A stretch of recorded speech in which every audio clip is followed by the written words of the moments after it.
Off the Hook, airing on offthehooksports.com, your home for real news, real opinions, and what really matters about Tennessee athletics. The Off the Hook podcast at offthehooksports.com or Facebook, YouTube, Twitter, or wherever you go for your favorite podcasts. Apple Podcasts, Spotify, Stitcher, Google Play, TuneIn, iHeart. Like, share, follow, subscribe. Off the Hook with Dave Hooker starts now.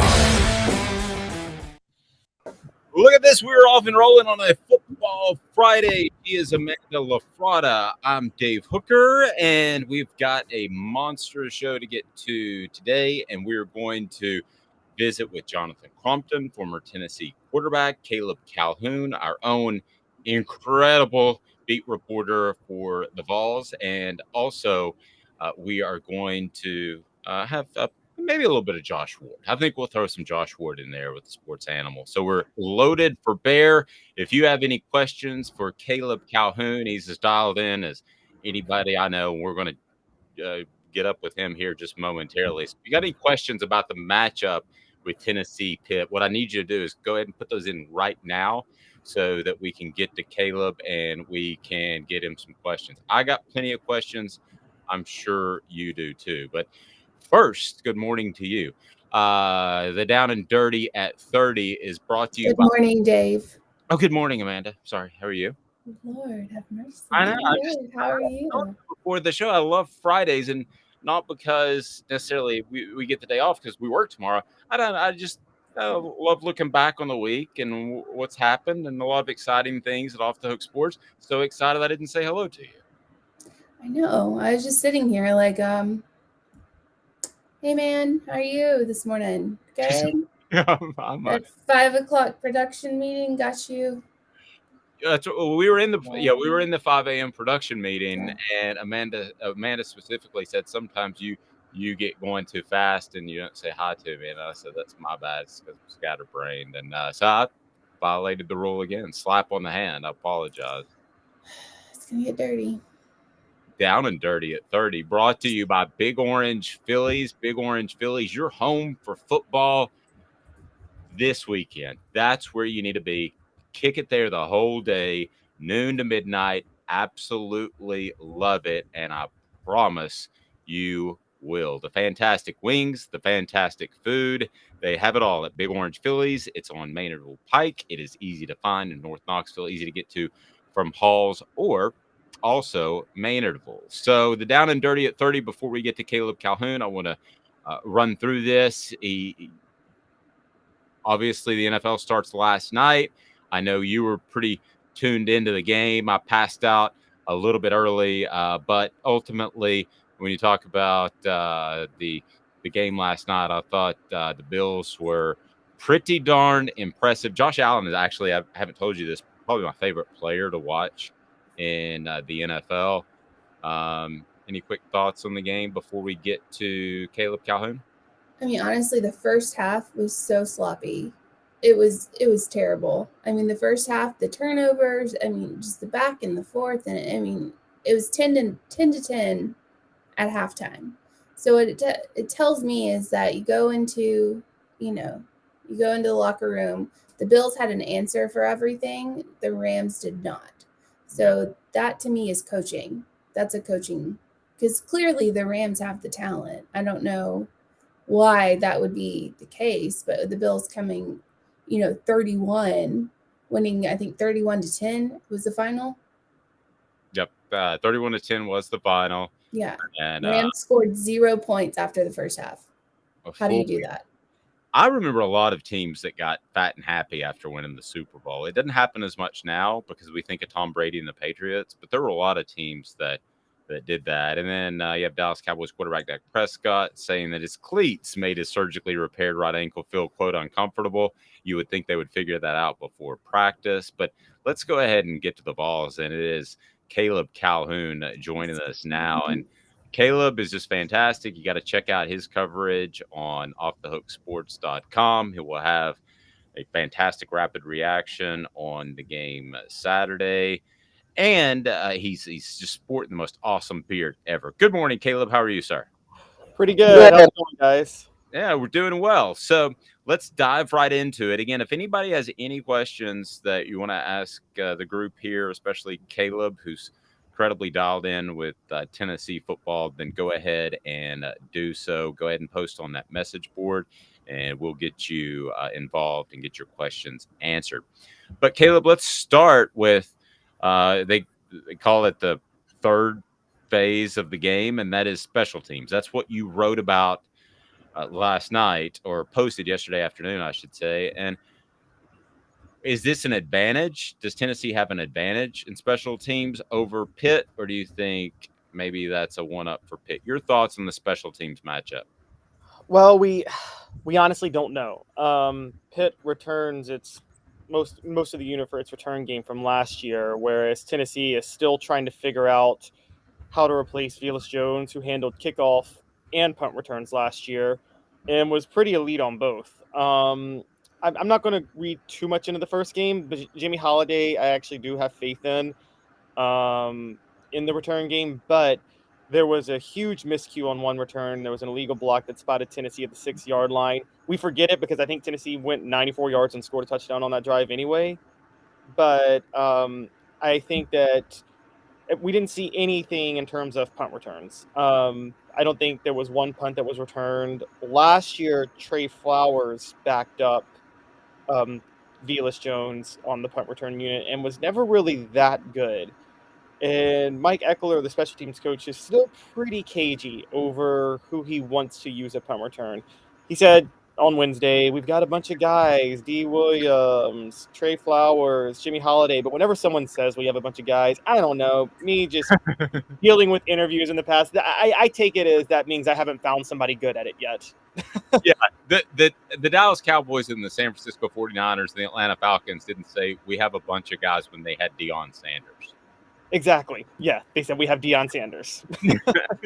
Or the Bears with Devin Hester. They didn't say we have a bunch of guys. Exactly. Well, crazy. We're going to get right to it. Caleb just he wants a score prediction. We'll get to all that. Hold on, crazy. I want to break down this game a little bit more. Some other key aspects, Caleb, and I'll just kind of let you take it. And I know Amanda's going to jump in here, but if you can, just what are 2 or 3 of the keys? I have mine. You have yours.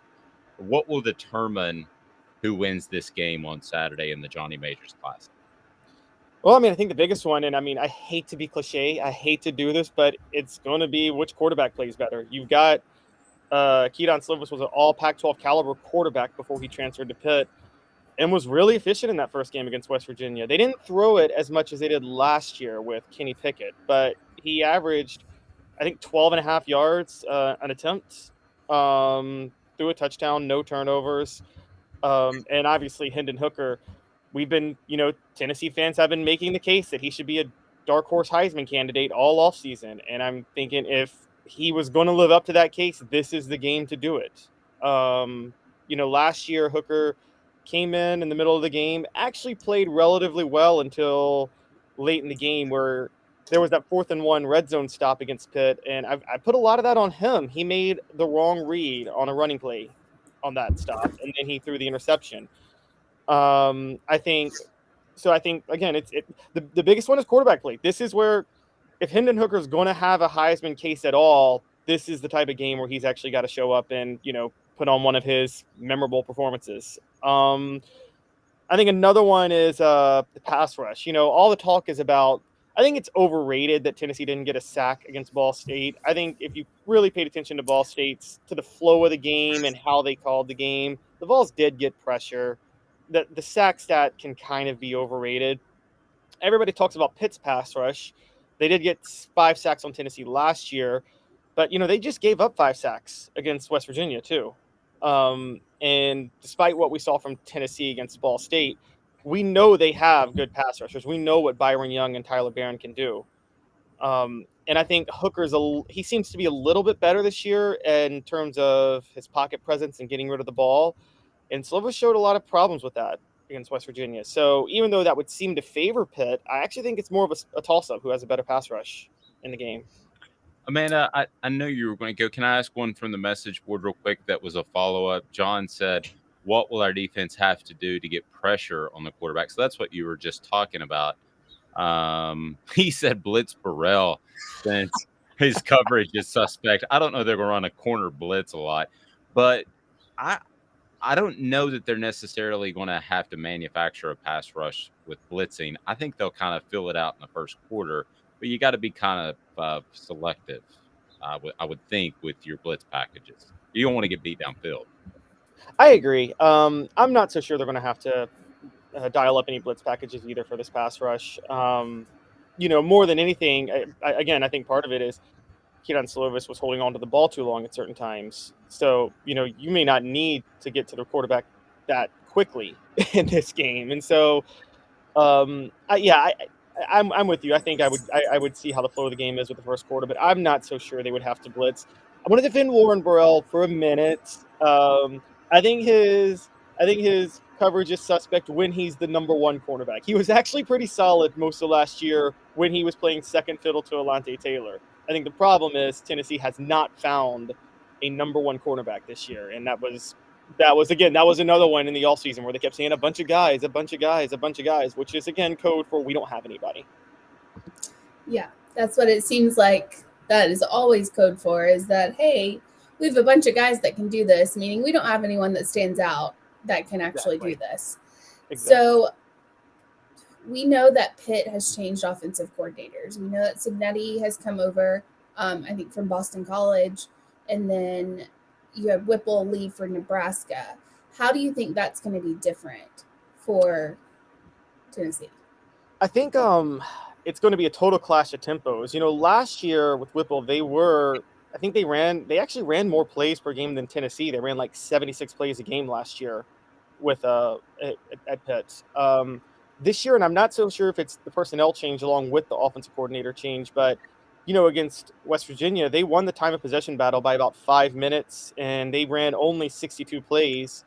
They only threw it 24 times. And as we know, Tennessee and Heupel, they don't care at all about time of possession whatsoever. That is the most irrelevant fact. I think Heupel said at one point last year, it's a concern if they ran too many plays to score a touchdown on offense. And so, yeah, that's true. That's very true. Ball State at one point it was 31-0, and Tennessee had the ball for 10 minutes. Yeah, that was pretty insane. Yeah, it kind of reminds me. There was a year when the Colts it was one of the Peyton Manning years with the Colts, and he kind of switched up the offense depending on the personnel of the defense year over year. But I think it was like 2009 when they started 14-0. They did not care about time of possession at all that year, and it was with Reggie Wayne and Pierre Garçon. And there was one game where they beat the Dolphins and they had the ball for like 14 minutes the whole game. It's insane. It's just shoot and score. I mean, that's pretty much all it is. So you think Pitt is going to pretty much slow down on the offense, like the offensive side of the ball, compared to what they were last year? I do. I think they're going to slow the game down a lot more. As far as the Tennessee's linebackers, Jeremy Banks didn't really make a significant play in the opener, and I thought was probably the one guy that didn't show up. I don't want to say show up as if he was there, but it just didn't seem like he had an impact. And then you have Jawan Mitchell, who has some sort of off-field issue that's being kept under wraps. Are you concerned about Tennessee's linebackers at all? Should that a lot of play action? Can they get caught up in space? Thoughts? I mean, yes, but that's more based on last year. I'm not reading too much into the Ball State game. The biggest reason, Jeremy Banks didn't show up, but it just seemed, again, that seemed more of a schematic thing because, Tennessee did hold Ball State to under 2 yards a carry on the ground. And they gave up some passes through the air in the intermediate passing game. And Jeremy Banks, the linebackers, all of them were an issue in coverage last year. So I think that's going to be an issue again in this game. So in that regard, yes, it is a concern, but not so much because Jeremy Banks didn't make a play, more just that I don't trust him or Aaron Beasley in coverage at all. And so, Aaron Beasley did show up last game. Aaron Beasley is the reason for that first interception. He got the pressure that forced it. And so I still trust them on the pass rush and in terms of stopping the run. But I didn't trust them going into the season in the intermediate passing game. I don't trust them now. I think even Bryce Young last year had like 50 rushing yards against Tennessee, and Bryce Young doesn't run. So, No, he didn't run last year. He's running more this year, and that is a concern, to be honest. That is true. That is a big concern. Yeah. So when it comes to the running game, you said that Ball State had less than 2 yards per carry. Against West Virginia, I believe Pitt also had less than 2 yards per carry, if I'm not mistaken, or maybe that was backwards. But I believe that's correct. You're right. It's right around there. Okay. So how do you see Tennessee? Do you see Tennessee as being better than West Virginia on the front? And if so, how do you see them going to? I know Pitt will go to the pass, obviously. How do you see Tennessee being able to defend that? Well, to the first question, if Tennessee can't dominate the running game in this one, they're in trouble. I mean, I'm talking they need to win the rushing battle by like 150 yards. Because not only did Pitt not run the ball well, West Virginia ran it really well against them. I think they had 190 yards, averaged almost 6 yards a carry. Yes. So it's kind of all, and I said this about Heupel last year. People think because of his tempo that he's all about, throwing it all over the field, but Heupel really gets his offense going through his vertical run game more than anything else. It's funny you mention that because he almost gets defensive sometimes in press conferences. Like he's some sort of Mike Leach. And love Mike Leach. I like Mike Leach a lot, and I think his offense is really fun. I like him on a personal level. But let's face it, he makes some bad decisions. He's kind of like the Hal Mummy of your all's generation, I guess, if you remember that name going way back. Head coach. He was Hal Mummy's offensive coordinator when they had Tim Couch. Exactly. So, when I look at Mike Leach, I think it's a little gimmicky. I don't to what you said with the running game being so significant. I don't look at Heupel's offense as being gimmicky at all. Yeah, I don't either. I think I think because he spreads the ball, I think because he runs more spread formations and runs tempo, it seems a little gimmicky, but you're right. I don't think it is either. And the year he went undefeated at UCF in 2018, I think every 3 plays they ran it twice and threw it once. I think they ran it 67% of the time that year. So it's kind of or maybe it's I'm sorry, I got that wrong. For every they ran it 45 times a game and threw it 30 times. I don't know how the math breaks down with that, but they ran it a lot more than they threw it. And so I think I think that's going to be the big one is they got to be able to establish the run. Even though Pitt's going to be the one to try to play ball control, Tennessee is going to be the one that needs to run the ball. And I do agree at that point, they're going to have to, I think Pitt's going to, like I said, they're going to use that intermediate passing game to bring balance and to be able to control the clock. And Tennessee's going to have to handle that. And that's, I think, the biggest concern because, again, against Ball State even, John Paddock, he threw 2 interceptions, but, he had there were a couple of drives where he moved the ball a little bit against that secondary. So I don't think Tennessee's secondary issues are solved from the Music City Bowl. And I don't think their linebackers and coverage issue was solved from last year. All right, Caleb, you want to go with today's tough question, and it will be score prediction choices that we can throw out there. If you can hang with us, we'll do that right now. Does that work for you? Yep, sounds good. Love it. We do our research. Have you done your research? We're working like heck. Today's tough question. What's the real debate? You sipping my soupe, Guadalupe? Exclusively on Off the Hook Sports with Dave Hooker and Amanda LaFratta. You drinking my sake, kimosabi? Oh, my God. All righty, Amanda LaFratta, you said it how you would like, but based around what happens in the game, how would you like to do this? How would you like to set it up? What do you think not what do you think the score will be, but how do you think Tennessee will do in the game, basically, against Pitt? And I would do like loss by, 10, and then loss by less than a touchdown, and then win by, a touchdown and win by more than a touchdown. What do you think? Oh, sorry. No, I think a good direction. That's okay. I think a good direction would be to go. How about Pitt wins by 10, less than 10, or Tennessee wins by 10, less than 10? What do you think, Caleb? I got Tennessee wins less by 10. I'm going to throw in, I don't think Tennessee covers. Okay. 6.5. Yeah, the line 6.5. Yeah, I don't think they cover, but I think they win.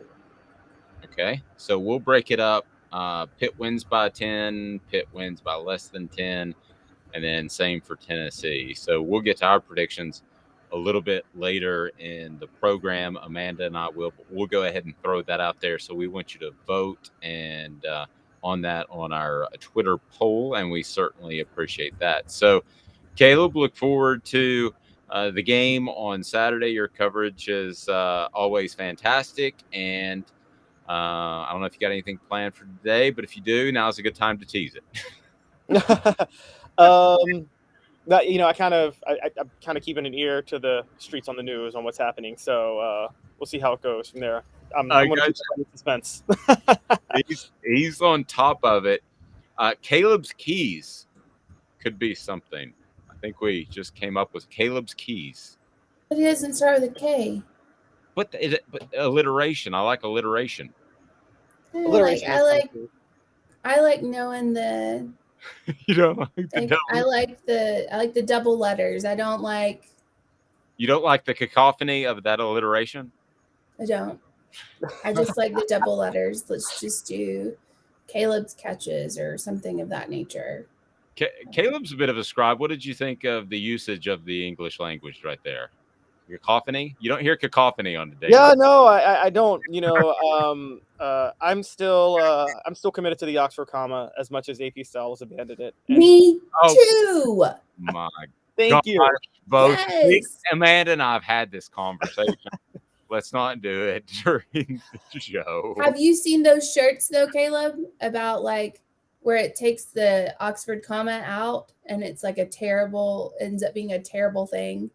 No, It's I need to see that. hilarious. You got to send that to me. John said, like, come on, Amanda, like Calvin Klein. Hey, Yeah, but KCK. Oh, we don't like want to. look, LaFratta's locks, which are terrible, by the way. If you go against what I bet, then you will win. Like I was 100% wrong, 100%. But LaFratta's locks, LL. Fair enough, Caleb. We will look forward to your coverage and have a fantastic rest of your day. Thanks, man. All right, thanks. Have a good one, guys. Caleb Calhoun, all on it for offthehooksports.com. Certainly check us out, and we would appreciate that. It seems as if we have a little bit of a conversation going on our message board that between perhaps a Pitt fan and some other people. Christian, hey, Christian, thanks for listening. So Pitt physically dominated both fronts last year in Knoxville, but you guys think Tennessee is going to walk in and blow them out of their own field. Now, I don't want to share my prediction yet, but no, I'm not discounting that at all. I do think that ultimately Tennessee will win this game. I'm not afraid to share that at this point, but I don't think it's a gimme in any shape, form, or fashion. Especially, I thought it was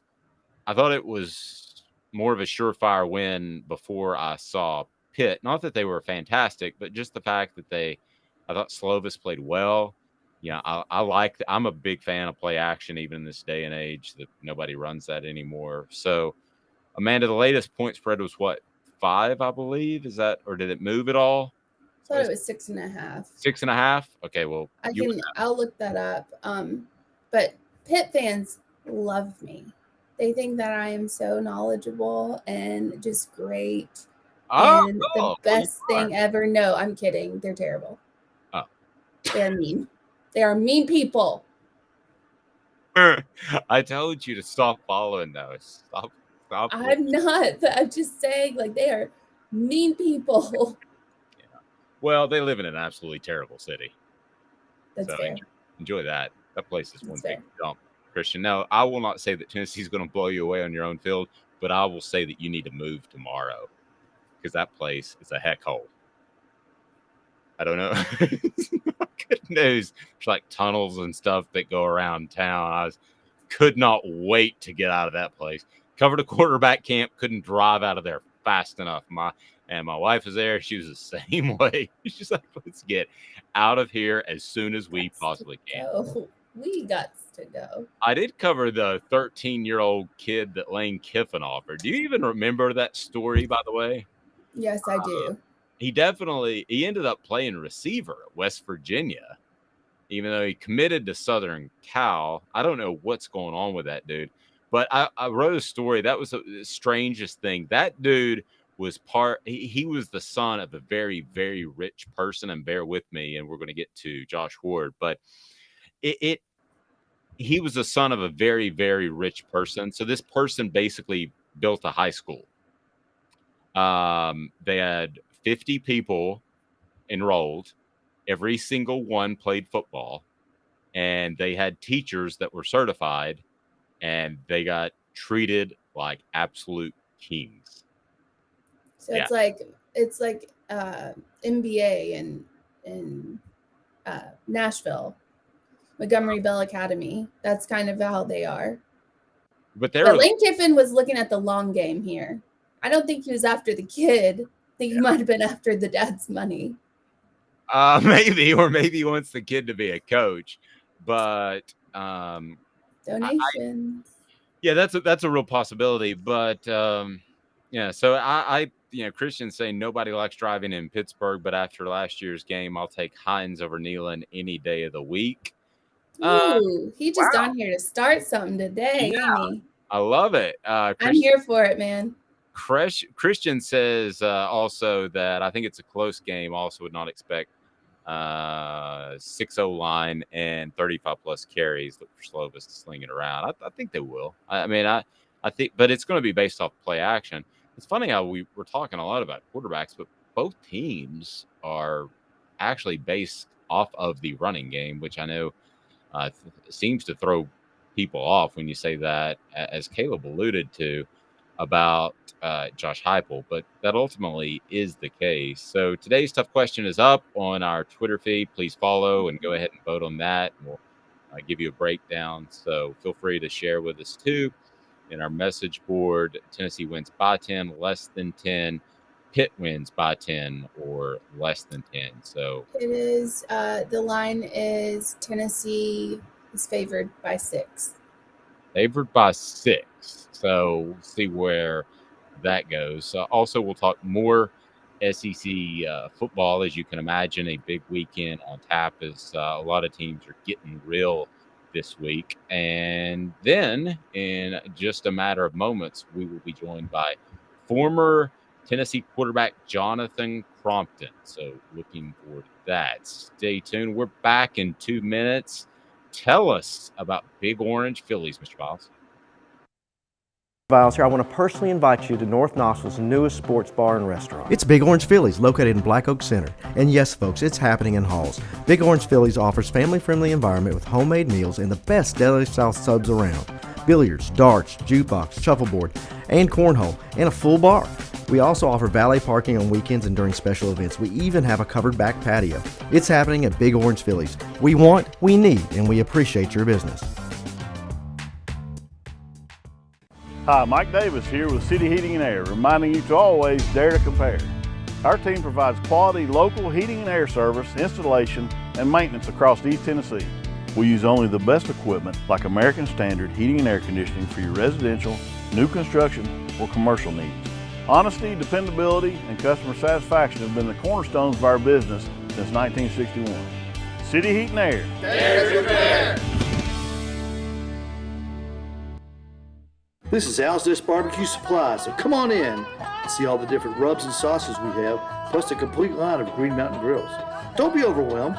We have plenty of help so you can produce the best barbecue and amaze your family and friends. Barbecue is America's food. We'll do what we can to bring you all the best products. We're Al's Nest Barbecue, where Chattanooga goes to grill.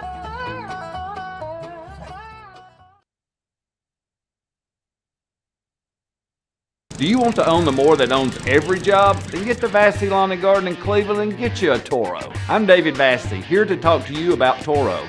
With a Toro Zero Turn, you'll get more out of every minute and you'll reach the finish line faster. At Bassey's, we like to say, no matter if you're mowing 3 acres a week or 11 lawns a day, homeowners and business owners alike find confidence in equipment they can trust from top to bottom. Bassey Lawn and Garden, Highway 60 North in Cleveland. Man alive, it's worth the drive. And yes, it certainly is. Jonathan Crompton to join us shortly as, get fired up on the message board. It's absolutely just, man. Christian says, best uniform game of the week for sure. He's a Pitt fan. Did you like the icy? They called them icy, which is a marketing term for please buy this. But the icy jerseys is what they called them in the release. They're white on white. You're probably look pretty cool. With the orange detail, but I liked it. What did you think? That's cool. I mean, that's cool. Did you see that the NIL partnership with like Fanatics and some of the teams now? Oh yeah, I send it to you. Yeah, where you can get the jersey with the name of the player. Like Bryce Young is one of them. I'm not sure who all is in that NIL deal, but I'd have to say Hendon Hooker has to be in there. I mean, you'd have to. I think so.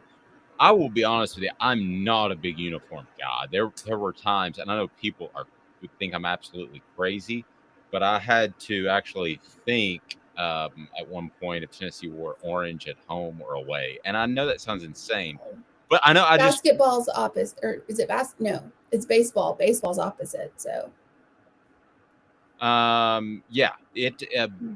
baseball is opposite, but I just don't, they don't register with me. Neither do numbers either. Like the people I covered, like the jersey numbers, I just see their body types when I cover them and get to know them, and really, like right now, I mean, we work with Jacob Warren and we work with Cooper Mays. I couldn't 100% tell you what jersey number they are, and when I talk to him every week, it's just I don't know. It's just kind of how I'm wired. So we had an opportunity. We're going to link up with Jonathan Crompton here momentarily, and we had an opportunity to visit with Josh Ward of the Sports Animal, and Josh gave us a little bit of insight. Is Tennessee the third best team in the SEC? Could make that argument. Here's Josh Ward. His appearance brought to you by Zool Beer Company. That's ZoolBeer.com. Zool Beer Company has worldwide award-winning craft beer, the official craft beer of Off the Hook Sports, and they've also got the beer ice cream, or is it the ice cream beer? No, beer ice cream. Beer ice cream. Okay. Yes, it's not an ice cream that's made into a beer. It's beer that's made into ice cream. Okay. Sometimes I need like that background knowledge, and now I'll remember it. So here's the one, the only Josh Ward. Tennessee, I was going through a list that somebody put out, and goodness gracious, I don't want any more lists. That's the summer. Okay. I'm done with the list, but there was one that came out after week 1 that I found intriguing that had, I didn't remember where they had Tennessee in the list, but I could make a strong argument that Tennessee's the third best team in the SEC. I don't know if they are, but I could make that argument. Is that insane-o? No, well, it's not insane. I think the argument would be, well, the offense could be so good that will vault Tennessee to that position. I would not have Tennessee there. It's only 1 week of football. I would almost disqualify Tennessee. There are a few schools that I would disqualify just based on who they played, or like in LSU's case, losing. They're obviously not going to qualify for that position.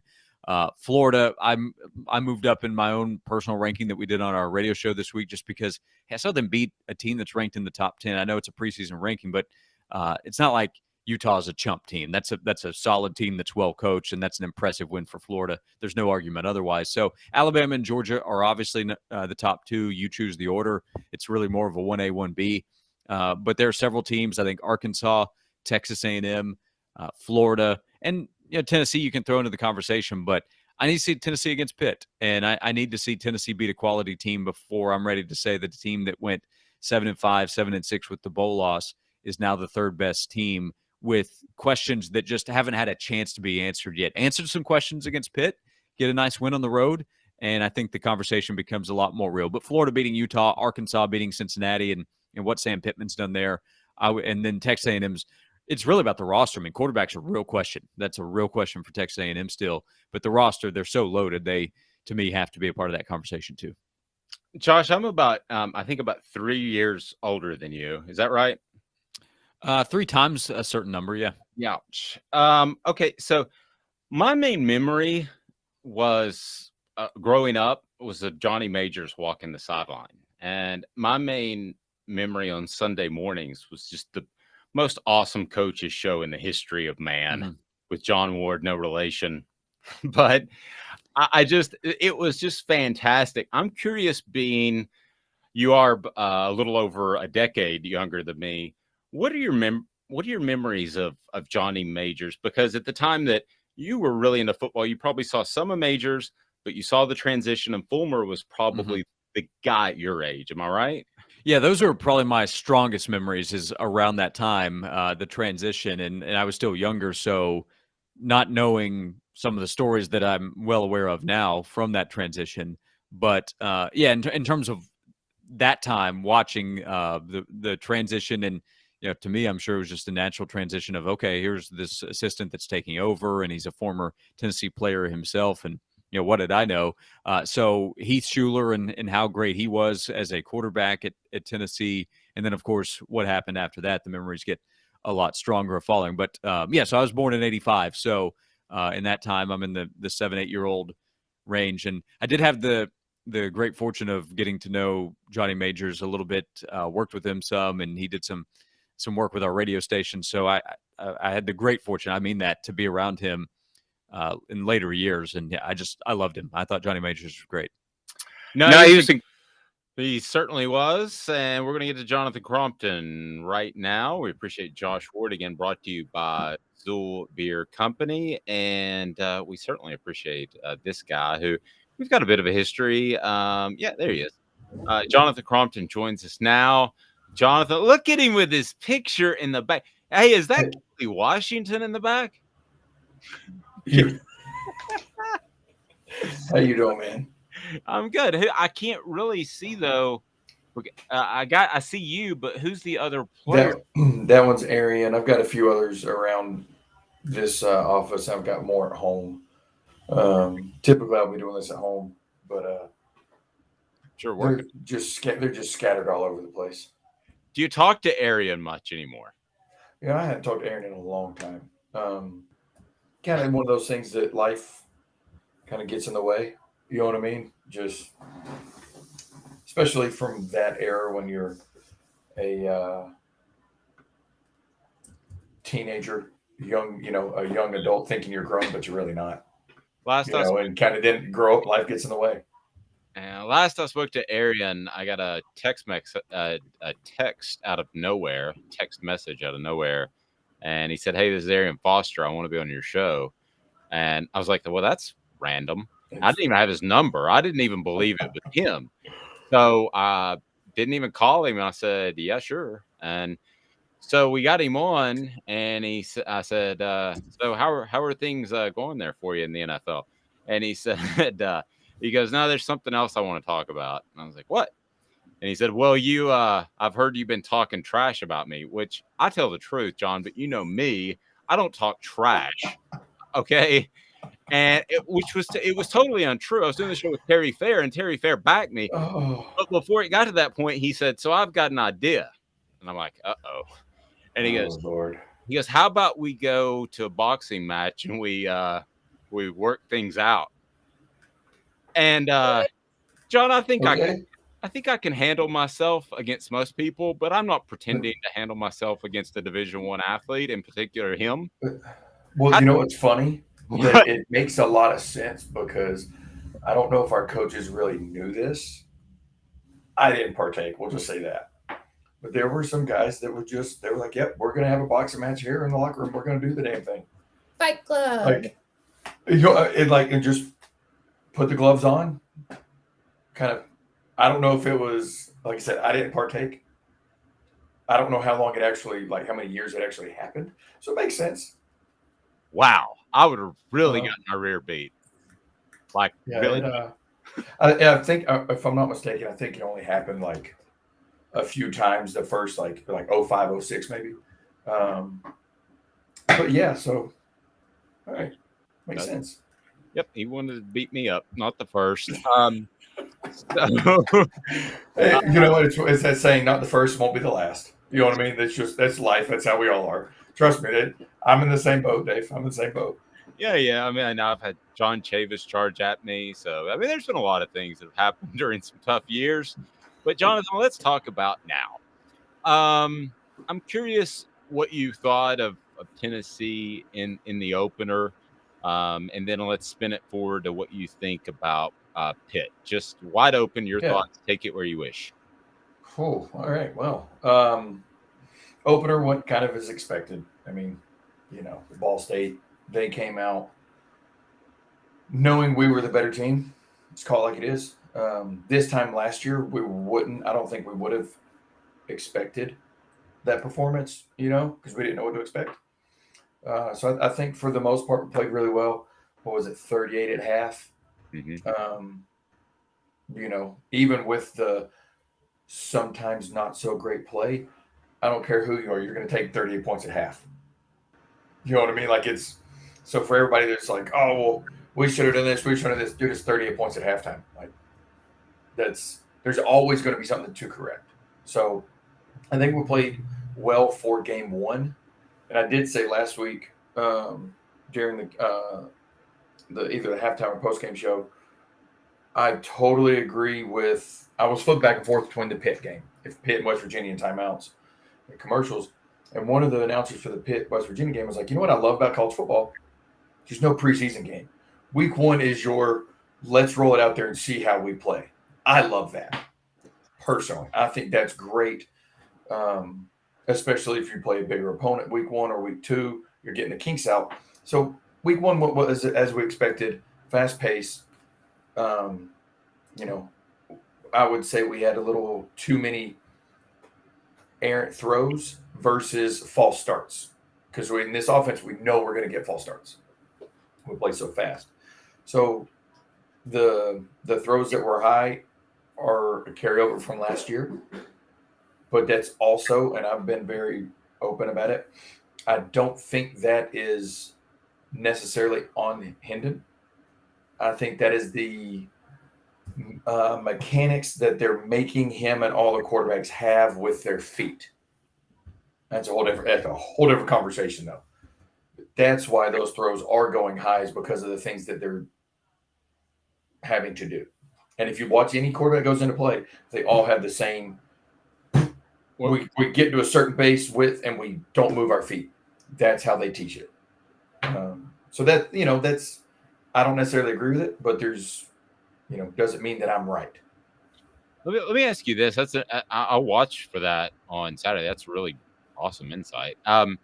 So let me ask you this: as far as getting the ball out quick enough, I know it's Ball State, so bear with me, but did you see the ball coming out quicker? Because there were issues with that last year, I thought. Yes, but that is the system that we play in the sense of almost every route is a read route or an option route. Like the first play, we threw what's called a wheel stop, running an out and up, and he stops about 12 yards. That is a read. If the corner's deep, you stop. If you're, the old cliche, if you're even, you're leaving. So if he's even with the defensive back, he's running. So there's a lot of plays in this playbook that are option type reads that if you have to, one, make sure you know where they're going first before you throw. So there are going to be times that it looks like, oh, the ball's not coming out as quick as it should, blah, blah, blah. Well, because when the bullets are firing and you've got a dude in front of you and 300-pounders trying to hit you, you've still got to be able to make sure you find that window in the pocket to understand where your guy is going to run, because it's not just a 10 and in. It could be a 10 and in. It could be a seam. It could be a 10 and out, right? So those are – but that's also the beauty of this offense. It's hard for the defense to be right. Yeah. I mean, the defense definitely has – Pitt's defense definitely has a game on its hands with Hendon Hooker and with Jabari Small and the dynamic offense that Tennessee brings. So you are obviously former quarterback. You've played this game at a high level, and all of us up here, media-wise, for the most part, all we can do is guess and observe and analyze and all of that. I want to get your opinion. What is, if you're looking at one specific position in this game, both offensive, defensive, what position are you looking at, or what person are you looking at specifically to make a big impact? Running back group. I like, and by the way, to kind of go about what you said about guessing, I promise you, don't let anybody fool you. 99% of even former players, it's a very educated guess. You know what I mean? It's just, if we're not in the meeting room, I'm going off of just what I know about certain things about football. And people try to say, oh, well, you're not there. You're right, I'm not there. But neither are you. You know, like being funny, like, so yes, we all are guessing in a sense, and I think you guys have done a tremendous job. Let me just say that. But I'm going to go running back group just because I think for us, I'm not saying underrated, but underproven because they haven't had the chance to really prove it yet. You know what I'm saying? Like, so it's one of those that I think watching them last week, I think we have 2, but possibly 3 running backs that you go, you know what? All 3 of you can stay fresh. We don't have to go 90 plays with the same guy. You're not the Derrick Henry type. We're just going to pound you and bruise you and then break one. We can just rotate them in every 2 plays and say, dude, these guys are like track stars now. That's what I'm really intrigued about because we play so fast. Watch the running backs last week. It was funny. Might have been Small. I can't remember exactly.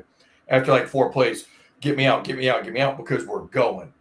Right. And it was 4 straight run plays. That's a beautiful thing for them to say, I don't have to play 15 straight. I got another dude that can play right behind me that's just as good that can help this team. So I think running backs this week could be a difference maker for us. Yeah. I saw Hooker last week, a different Hooker. Sounds weird. Yeah, honestly, it was one that sounded different in my head. You know, it's like, oh, yeah, I heard that one now. I heard that when it came out. Yep. With inflation, sometimes you have to make business decisions. Hard pass. Yeah.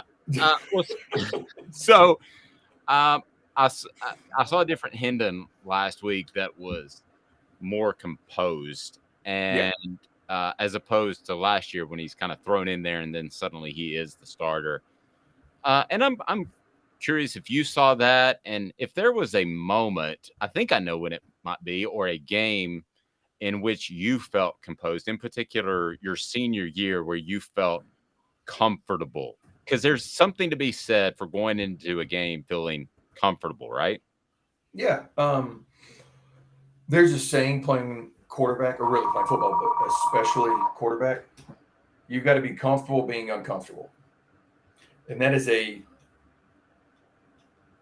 really oxymoron, statement. Like, there's how are you going to be comfortable not knowing? Because what I tell the kids I work with all the time, they're allowed to game plan too.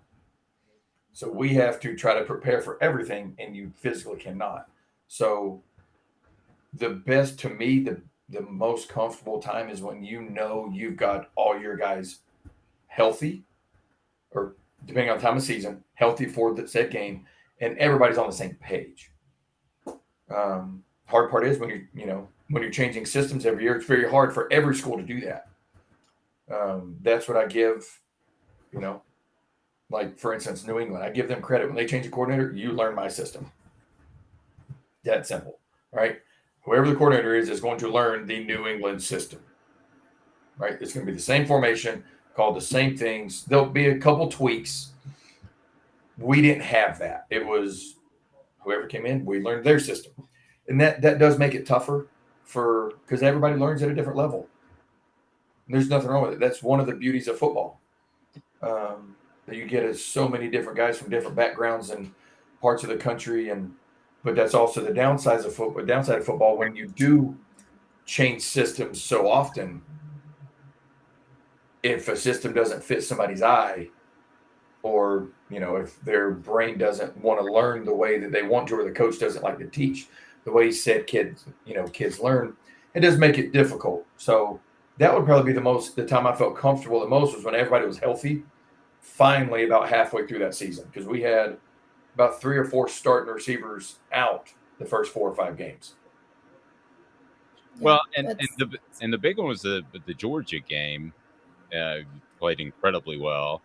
Was that the moment, or was there even a time before that you felt comfortable? Maybe the results weren't there. Well, no, I mean, I felt comfortable in the system because it was finally a system that was quarterback friendly and allowed you to, if you had, and this is how I teach and coach. Steve Young said it best. Excuse me. Coaching is the ultimate suggestion. And I say that meaning it's very easy for me as a high school offense coordinator to sit in the box and go, yep, you should have thrown the ball there. He was wide open. That's our read. Well, I don't know. I do, but for this kid, don't know what it's like for, hypothetically the right guard completely whiffs or the running back forgets he's in protection and they blitz off the edge. That dude coming out of just scot-free in your face. Sometimes coaching is a great suggestion, but it's not a dictatorship. And that's where to me, and it is an opinion only. That's where I think some coaches get it wrong. It's if you don't do it my way, it's the highway. Times have changed, right? If you look at the athlete now, and I will go to my grave thinking this, don't get me wrong, there were some phenomenal athletes, back in the day. The athlete has developed in such an astronomical way that it is kind of freaky watching some of these athletes in every sport play going, what the hell did you eat growing up? You know what I'm saying? Like, yes. Really? And it's just different. It's not, 1985 anymore with the Chicago Bears, downhill, blood running out of your nose, and we're wearing neck rolls and blah, blah, blah. It is totally different. So times have changed. You got to adjust if you want to be a good coach. And that's where that system with Lane, and the thing is, he's even changed that system since I was with him. Yeah. Times have changed. You know what I'm saying? Times have changed. He's evolved to where it was so quarterback friendly that if you saw something and you told him, well, this is why I did it because I saw this, and you had an actual explanation, he would go, okay, all right, so let's think this then. Let's go this route the rest of the game. Because if that's what you're seeing, because you're the one on the field doing it, not from a skybox. Right. Ooh, I remember the Lane Kiffin era. That was a good time, wasn't it? It was until it wasn't. It was great. It was great until it was not great. Yeah. So we talked about the coaches, like you brought up Lane Kiffin, and you brought up how the games have changed, or the game has changed, and the coaching has changed with it and evolved. How do you think Heupel is doing at Tennessee regarding the coaching change and doing what you're talking about, evolving with the game? Oh, I'm not going to say but one of the best, even before he was at Tennessee, in doing that. If you watch where he was at with Missouri and then UCF, players want to play for him. And in today's day and age, if the players don't want to play for you, they're not going to perform, right? Nick Saban might be one of the only ones left that is like old school, hard-nosed, well, I'm just going to rip your rear end, don't care, bench you no matter what, blah, blah, blah. But that's because they also know that if you go to Alabama and you're halfway decent, you're still going to get drafted. Mm-hmm. Right. And I don't know. Honestly, I think that might have something to do with just his reputation in the NFL as well. But I think Heupel has got everywhere he's been so far as a coordinator or head coach. He's got these kids wanting to play for him. You do things in the summertime. And, everybody would kind of do it back then, but it wouldn't be I'm not going to say as often, but like it almost still seemed like it was conditioning drill rather than, dude, we're going to play kickball today. You have busted your rear end for X amount of straight days. We're going to play kickball and let you understand we know your kids. We're going to go to the baseball field and we're going to have a softball game. Things like that. Everybody used to do the one night during camp of bowling. Well, that is one night for the whole month it was keyword night. that you still had the whole day worth of work, right? And so don't get me wrong, it was very exciting. Everybody's like, yeah, we don't have night meetings, blah, blah, blah.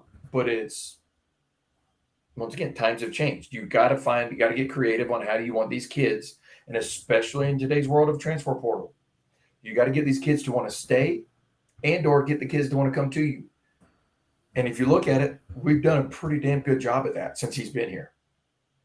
And I'd play for him if I was coming out of high school. That's probably you bring that up, and I thought you were going to go in a different direction. I think the two biggest factors, Jonathan, are that you named one of them, and the other is I do think schematically he's ahead of the vast majority of coaches in college football. Would you agree with that? Yes, but I've been very honest and public about this. I do have an issue, not with Tennessee, but with like certain systems. Sure. Auburn, they Oklahoma. Run, well, I understand Auburn. They run like 18 tight ends out onto the field. Well, or let me take it back. Old Auburn, I guess now UCF. Okay. Because honestly, I don't watch Auburn. I don't like Auburn, so I don't watch them. I don't know anybody that does. You know who doesn't like? I don't think they like themselves. You know what I'm saying? I think who doesn't like Auburn the most is Brian Harsin, their head coach. Probably not. You're right on that. I don't know. I'm right, probably right there with him. I do not like them. So go back to that. With those systems though, like Oregon, or now technically kind of Miami, Oklahoma State, like Texas Tech, all these types of systems. Their system is not like Mississippi State's air raid system. Their systems are Clemson, North Carolina, right? It just keeps going on and on. I have an issue with it from the quarterback stance of you're not really taught how to play quarterback. It's, hey, so-and-so's going to be open, you're throwing him the ball. Like you're just throwing the ball. Oh, what are we doing to scheme this route though? What are we doing to set this play up? And that's where I go with Lane. His system has changed. And it looks like a lot of that fast-paced, we're going, 4 and 5 wide, and it looks like those systems. But Lane schemes it to where you understand why we're running the play and how we're trying to attack said play. A lot of those schools don't. That is my issue. So I say that with like Tennessee, with Heupel and these guys, at least they do seem to do a good job of like Lane going, we're running this play, here's what we're trying to look at, not just throw the ball over there. You know what I mean? So I think he is ahead of the game in that sense. And it also, to me, comes from a background of playing quarterback, understanding what it's like to be back there and the coach not giving you any insight, and you go, I'm winging it, right? I just got to be a ball player here. That is a very bad feeling. Yeah. I had somebody bring something up to me, and I'm going to throw this at you, Jonathan. I'll let you get out of here. First, though, tell me about what all you're doing in your quarterback camp, if you can, and how people can. Is there a way to get a hold of you, because you're making good players great and great players elite? So, how can they get a hold of you? Yeah, well, I mean, I'll be honest, I'm the worst at social media. Like, I don't hide it. I tell you what, they can email me at dave@offthehooksports.com, and I'll get. If you have a young man, I'm working on it. We'll just say this. I'm trying. I am the younger generation Nick Saban of like, I hate checking emails, but I have to. I don't like it. That's a personal issue that I have to get over. Well, we're going to get there. We're going to work together. After 3 years of working in digital marketing, I think I can help you. But, Yes. John, I want to get back to, as far as you talk about Heupel's offense. Here is my theory, and like I always say, tell me if I'm crazy, okay? Because you know more about ball than I do. So I think this offense right now is almost like an option offense 15, 20 years ago, like a triple option that is tough to prepare for week of, and it helps you overcome deficiencies in your roster, which I don't think they have the same talent of an Alabama and Georgia. But I think the evolution Not yet. Right, not yet, right. I think the evolution of that is when the talent's a little bit closer, you're going to have to be able to hold on to the football, have 4-minute drives so your defense rest, and play complementary football. Yeah, we're not going to do that. You don't think they'll ever do that? Not in this system, and it's the feast or famine, and that's where. But here's the thing: they also, when they're recruiting these defensive players, you got to be up front and say, "Hey, by the way, you're probably going to play 90 plays a game. Point blank, we're going to get you in shape because, like he said, I mean, it's 4th and 6 inches. We're staying in shotgun. We don't care. That's the system. That's the flaw of the system, but that's the system. And we're not built to do,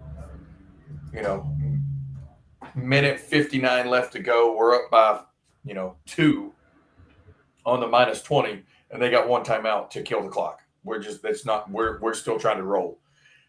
That, do you practice it? Yes, but when the game comes, your players are not built for that in this system. Jonathan, I don't agree with it. I think we should, but I'm pretty open about this. And the mindset of a coach like this, and I love it. It's like the race to 60 points.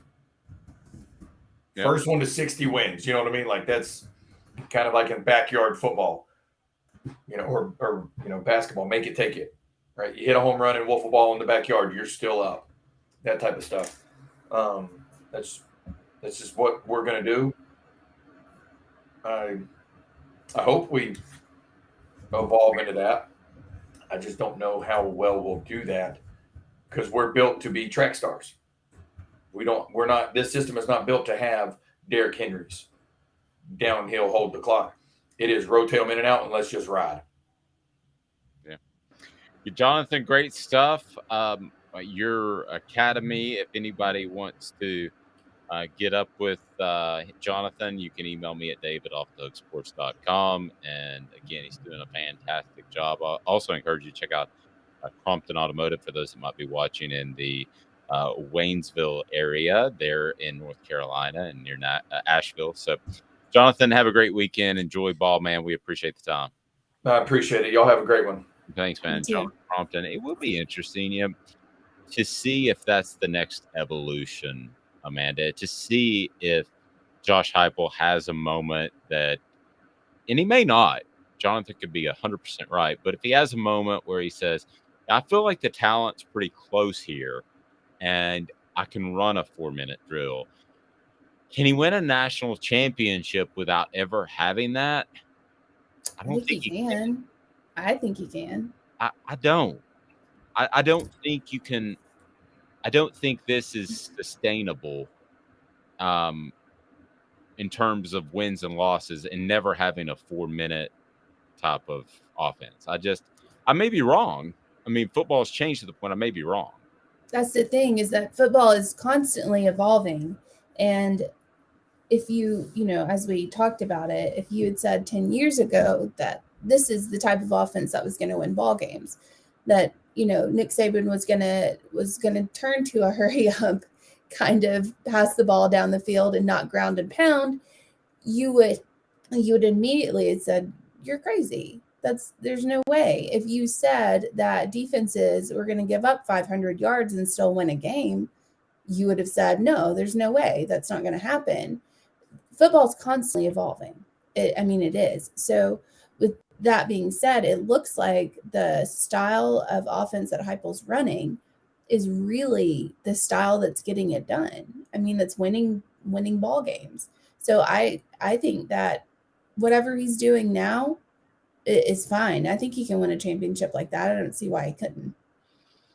I just think at some point you would want to slow it down when you have a big lead. I think there's going to be, if you keep running that type of offense, there could be some games slip away from you. But I don't know. We're in a new and different age. And again, not to get too intricate, but some of the rules of college football, as far as some of the RPO stuff, where guys can be offensive lineman can be 5 yards down the field. I mean, that's you're supposed to stay within 3 yards. And in the NFL, you'll notice a big difference if you watch the line of scrimmage. So maybe you can win with this style. Maybe you can win at the championship level. I think we'll see. I'll tell you, at championship level, honeybee coffee. Why is it so good, Amanda? Because it tastes so darn good. Yeah, it just tastes good. I mean, honestly, it's just good coffee. I mean, at the end of the day, it's not about, you can look at the veteran owned stuff. You can look at the quality of the beans and everything else. But if it doesn't taste good, it doesn't taste good. Honeybee tastes good. It's great. Like, I wake up in the morning and the first thing, I don't do it. My husband does it. He grounds the coffee and he makes it for me. I can't, you can tell a difference when I have my coffee and when I don't. Clear difference. Must have kicked in because Amanda's throwing heat today. And a couple of other comments from Christian saying grinding out the clock is important. Back to our game this weekend, there was plenty of clock after Hill's pick last year. Grinding 4 minutes off the clock let us keep the ball away. I think you need some of that. How much, I think, is probably the discussion that we should be having. I'm not saying by any stretch of the imagination that they need to come out and run it down to 1 second on the play clock. I don't think that at all. But I do think that there's a happy medium when you have the lead in the second half. So ultimately, we are going to come up with some picks for the SEC games. We are also going to have message board bingo. So we're loaded up this day in sports history as well. Remind you to stop by Owl's Nest Barbecue. Owl's Nest Barbecue is fantastic. They have all of your barbecue supplies, whether you need the pellets, whether you need the wood chips, whether you need whatever you need. It's right there. The sauces, the rubs. It's absolutely fantastic. So we're going to break down the SEC slate coming up here momentarily. Stay tuned. She's Amanda LaFratta. I'm Dave Hooker. I'll say it inside again. We are back in just 2 minutes. Viles here, Viles Automotive on Callahan Drive. I've been selling cars here in East Tennessee for 27 years. In that time, I've come to realize it's not about the car. It's about you, the customer. So I'm here to take care of you just like family. Good credit, bad credit, you name it, we can get you taken care of. If we don't have it, we can find it for you. We go across the country to get any vehicle that you want. And here at Viles Automotive, we don't believe in fake numbers. We just give you great deals. And as always, we want, we need, and we appreciate your business. Do you want to own the more that owns every job? Then get to Vassey Lawn and Garden in Cleveland and get you a Toro. I'm David Vassey, here to talk to you about Toro. With a Toro Zero Turn, you'll get more out of every minute and you'll reach the finish line faster. At Vassey's, we like to say, no matter if you're mowing 3 acres a week or 11 lawns a day, homeowners and business owners alike find confidence in equipment they can trust from top to bottom. Vassey Lawn and Garden, Highway 60 North in Cleveland. Man alive, it's worth the drive. This is Steve Rain. I own the Midnight Oil and Michelin Tire Direct service station here in Ottawa. It's not a fancy place, never has been, but it's a clean place with clean restrooms and good folks who work here. We sell gas and fix cars, nothing glamorous, but we love what we do, and we're going to keep doing it for a long time to come. There's not many real service stations left, and that's a shame. We're the guys just like the guys back in your hometown. We'll fix your tire, change your oil, and put a new set of Michelins on your car. If you want a Twinkie, you'll just have to keep on going. Thanks for the business.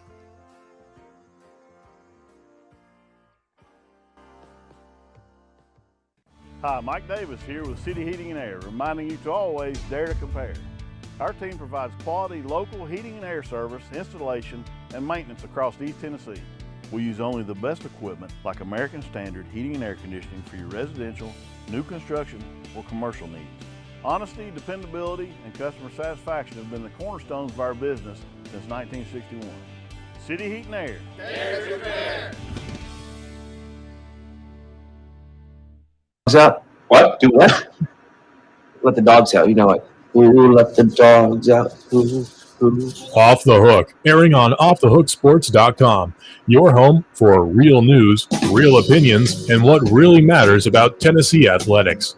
Always available on Apple Podcasts, Spotify, Stitcher, Google Play, TuneIn, iHeart. Like, share, follow, subscribe. Always available wherever you find your favorite podcasts. Boy, what a conversation we're getting into in the message board here. Wow. Yeah, I don't look at it. I don't think people like my take on. I'm not saying slow it down. And people talking about Steve Spurrier. Steve Spurrier would run the ball in the second half. He would get the lead, and then they would run the ball. Now, Steve Spurrier, he was too committed to the pass. He could have won more championships. But, I mean, that's a pretty good running backs there. I mean, Eric Brett with nothing.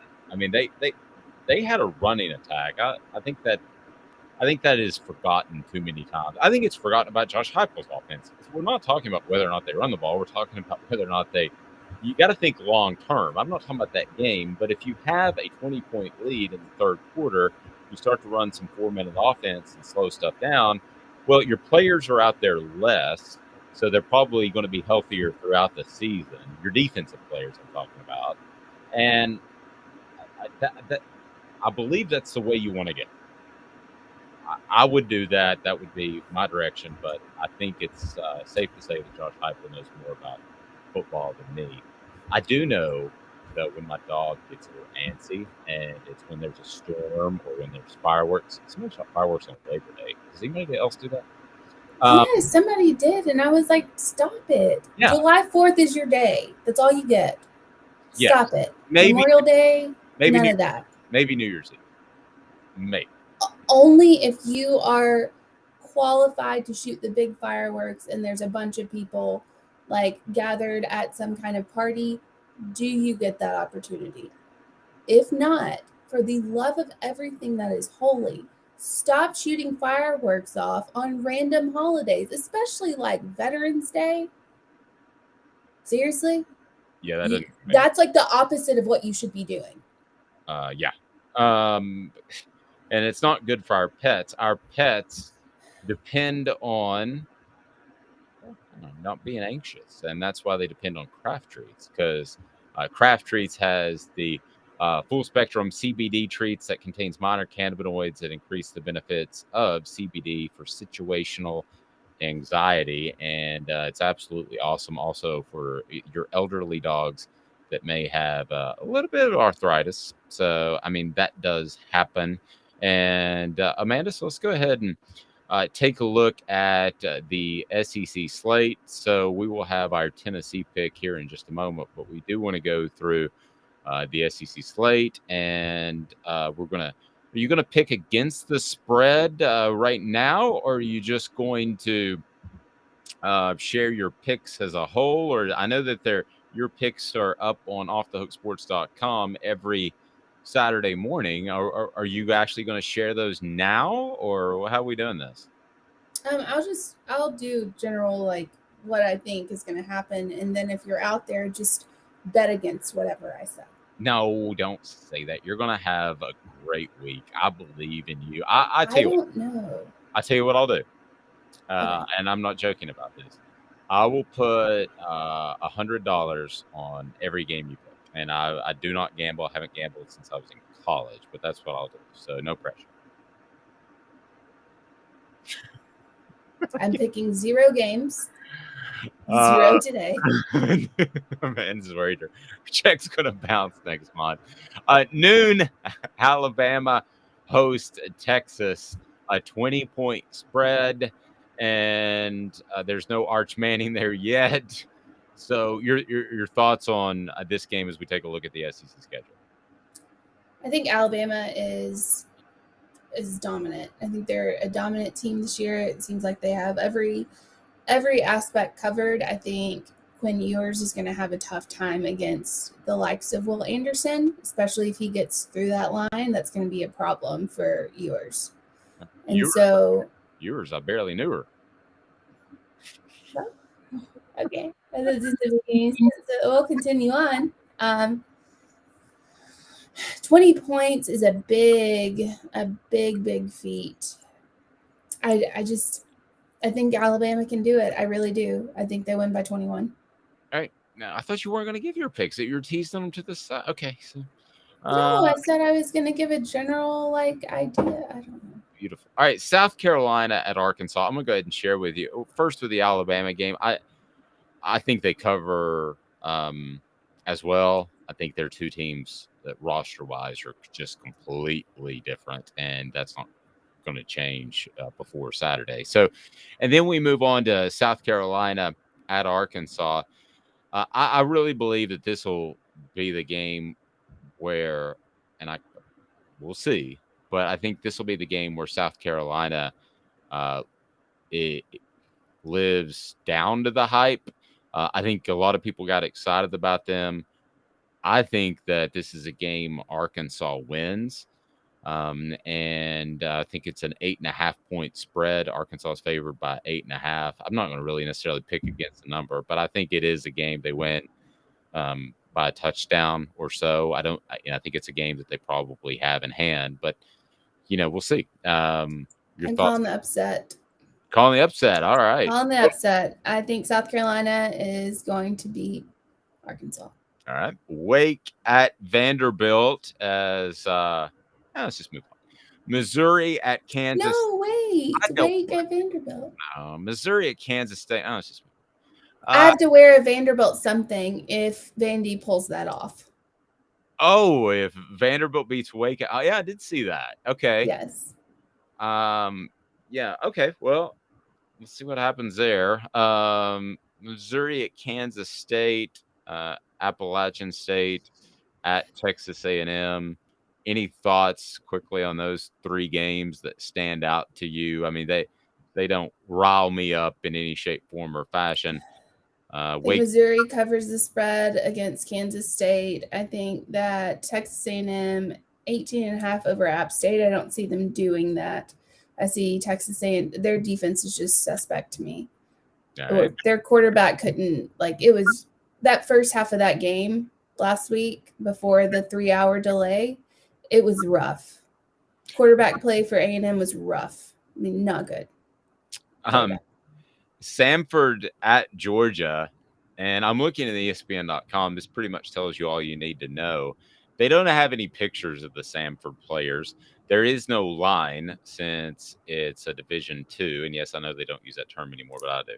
Division II opponent, so there's no line. Georgia's going to win that game comfortably. Yes. Kentucky at Florida. If other than you could argue that either Tennessee Pitt or Kentucky at Florida is the best matchup of the week out of the SEC. Your thoughts on Kentucky at Florida? So Kentucky's a 5.5 point favorite. Florida's 5.5 point favorite in this game. Swamp is a terrible place to play. I don't think Utah is as good as people thought that they were. And Florida had a lot of questions on defense, especially their defensive line. So I feel like Kentucky may be able to go in there and take advantage of that. I would have Kentucky upsetting Florida. Okay, so I'm absolutely the first to tell you that I don't pick games well, okay? But I do have usually about one or two games I feel really strongly on that I am pretty good at, and I just feel like Kentucky's going to pull the upset too. And I'm not sure how much of an upset it is. Florida's 6.5 at home, but yeah, 5.5. 5.5, 6.5, whatever the case may be. But I'm not sure it's even that big of an upset. I don't know what to really make of that Florida-Utah game. I do think that obviously Antonio Richardson is a fantastic quarterback with incredible days ahead of him, but I could see him getting frustrated by Kentucky's penchant to keep the ball away from him and run the football. I think that's a real possibility. Central Arkansas at Ole Miss. Okay. No line for that. Lane Kiffin's going to try to hang 80 on them. San Jose State at Auburn. Auburn, a 24-point favorite. If you want to weigh in on these, stop me. Southern at LSU, no line. Surely LSU will bounce back. I have Southern. I have LSU at 47.5 favorite. And I have Auburn at 23.5 favorite, and I have Ole Miss at 34.5 favorite over Central Arkansas. So are any strong feelings on any of those games that might be in your picks tomorrow on Off the Hook Sports? So I think I'm going to take San Jose State with the points at plus 23.5 on that. Mississippi State at Arizona. I wonder who scheduled that game. State 10.5 point favorite according to the line that I'm seeing, and I'm not going to pretend to know a terrible lot about Arizona. If you want to share your pick, go for it. I haven't seen Arizona this year. I'm sure I will at some point. A late night watching Pac-12 football that's about to be Pac-4 football, but. If you have any strong feelings on that, shoot. I would take, honestly, I just think Mississippi State's struggling. I mean, I think they're on the struggle bus. I'm going to take Arizona with the points. Not to upset. I think Mississippi State will pull that out, but Arizona with the points. Benjamin must be a huge gambler. He's got all the picks there on our message board. So Kentucky by 8. LSU will cover that number. He's got the pick over Georgia 65-3. So he is rolling. I'm staying with him on Georgia. Yes. No, he's absolutely rolling. So, and then we'll go ahead and pick the Tennessee Pitt game, and we'll give our score now. And as far as Tennessee, I believe that this team is markedly better, not necessarily than last year, not because necessarily of talent, not necessarily because of anything else other than this team is poised because they feel comfortable. They had enough success last year, probably very blessed that, and I don't mean to sound mean, that Joe Milton last year got hurt and Hendon Hooker stepped in, so they had success for the rest of the year. I think they believed in the offseason. It's funny how a little bit of success can change your outlook on life. And I just, again, I feel this I just feel this confidence. Part of that's from our interviews, and they haven't told me off the record that they're going to go up and beat Pitt or anything, but our interviews that'll air Sunday on Off the Hook Sports and our YouTube channel with Cooper Mays and Jacob Warren, I just feel this innate confidence when I speak to them. And I think there's something to that. And I think I'm pretty good at reading people.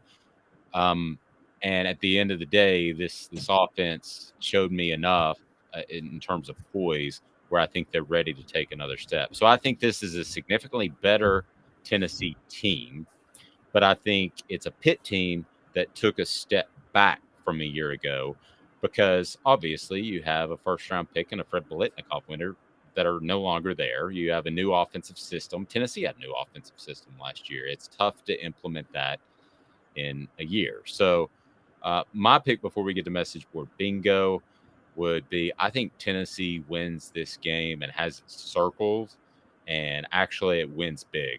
And Amanda, you know me well enough to know I don't play the homer role, but we had somebody else from Pitt, Pittsburgh, and they were on our message board saying you guys just think that Tennessee's going to roll Florida or roll Pitt. And yeah, I do. No. I really do. I mean, and I know, I bet that's not because anybody is rooting for Tennessee. That's just analytics. Like, sorry. I mean, I like Tennessee along the lines of I'm gonna go 40. I think they cover fairly easily. I will say 37-24. 34-24 was mine. Creepy. I have them covering. We spend too much time together.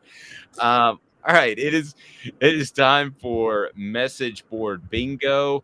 We've already got some winners from yesterday. You will receive your shirts shortly. So if you can beat me a message board bingo, then we will hook you up with a shirt. How about that? That is pretty sweet. Message board bingo. So Amanda LaFratta will read out the school, and we're going to have to run through this, but she'll read the message board post, and then I've got to figure out the school, and I'm horrible at it. Hit it, Amanda.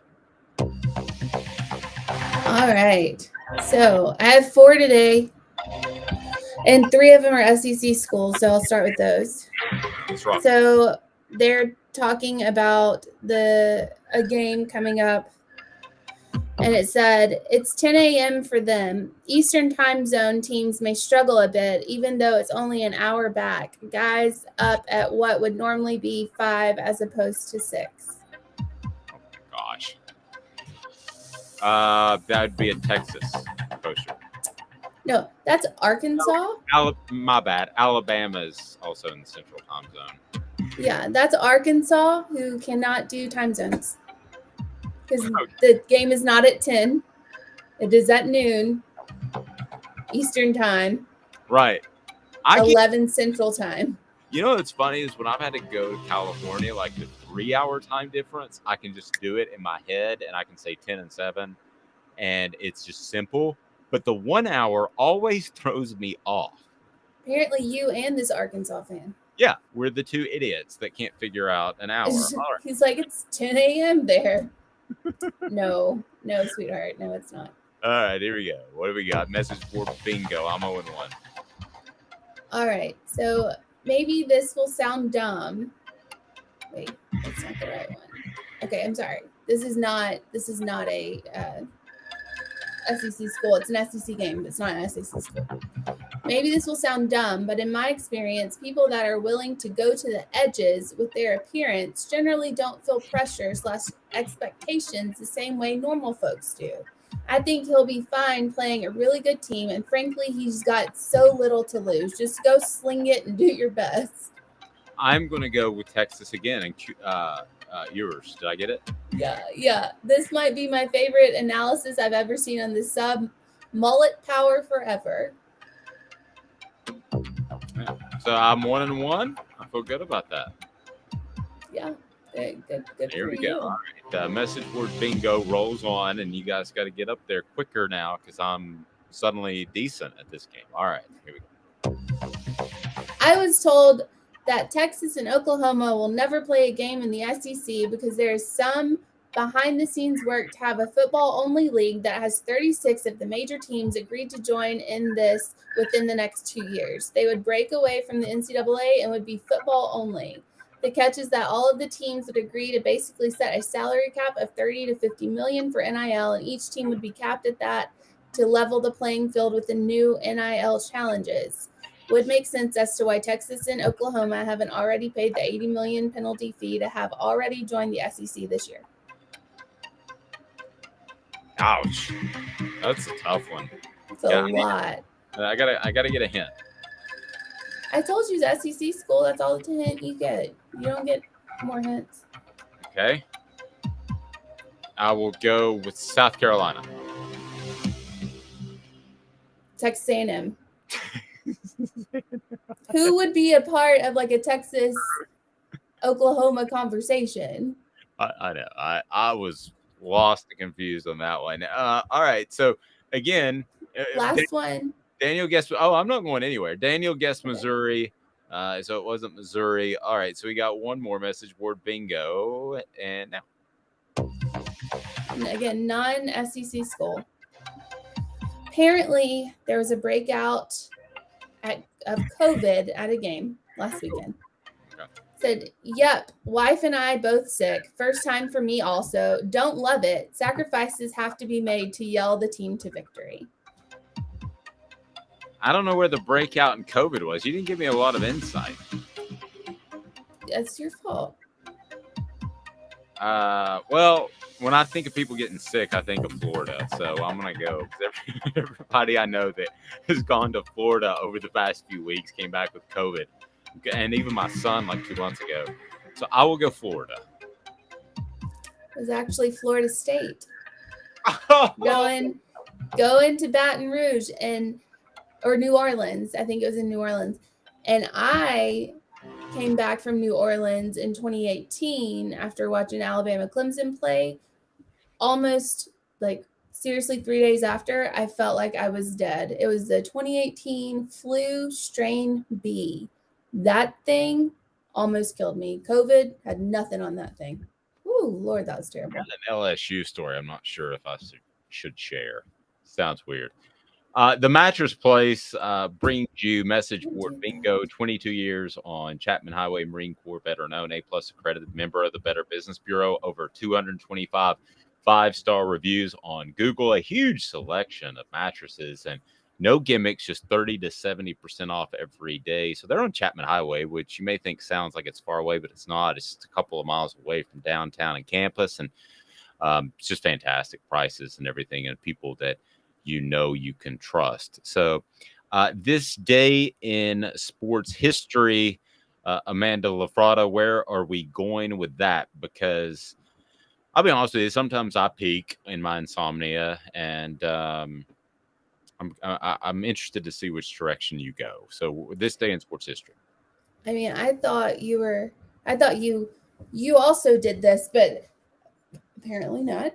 I guess I'm the sole sports history person.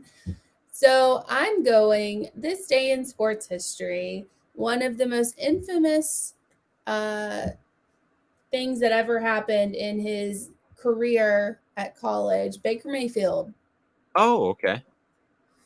Baker Mayfield, on this day in sports history, planted the flag, Oklahoma flag, in the middle of the shoe after beating Ohio State. This day in sports history. Wow. Yeah. What a Baker Mayfield. That I think I just bumped my camera there. My apologies. Baker Mayfield was a lot of fun to watch. Do I want him running my team? Not necessarily. He has no discipline. That's the problem. That's the problem with all of those quarterbacks like that can't stop doing things to draw attention to themselves. They have no discipline. Get it around your head. Stop. Yeah, still the funniest ever video that I've ever seen is him trying to run away from the cops when he got his DUI. Have you seen that video? You would think a Division I athlete would be able to get further away. He literally got like a step and a half where the guy just tackled him. Wasn't a great look. To it. Pettigo Chattanooga, locally owned store where you'll be treated like family. The region's foremost electric bike experts. They put their hearts into helping you find the perfect electric bike and get the most out of it. So that is Pettigo Chattanooga. You'll absolutely love them. And, I know it's the weekend too. So if you're in the Knoxville area and you want to check out a great selection of vehicles with people that have integrity, that's Files Automotive Group on Callahan Drive. Kick some tires before the game. I always like getting out and doing something. I'm not the guy that sits and stares at College game day for 3 hours, but I do like listening to the coverage. And then we will have just an incredible lineup. So if you have not set your notifications on, click the subscribe button, click the like button, and be sure and set your notifications on, because Saturday we're going to roll out a series of what we've done throughout the week to preview the game. So I know a lot of people out there put College game day on just because it's on, but would really like to hear more Tennessee talk. We can take care of that for you, and we will do so. So have a fantastic weekend, everyone. I think Tennessee wins big. We'll be on with you after the game. For Amanda LaFratta, I'm Dave Hooker. This has been a presentation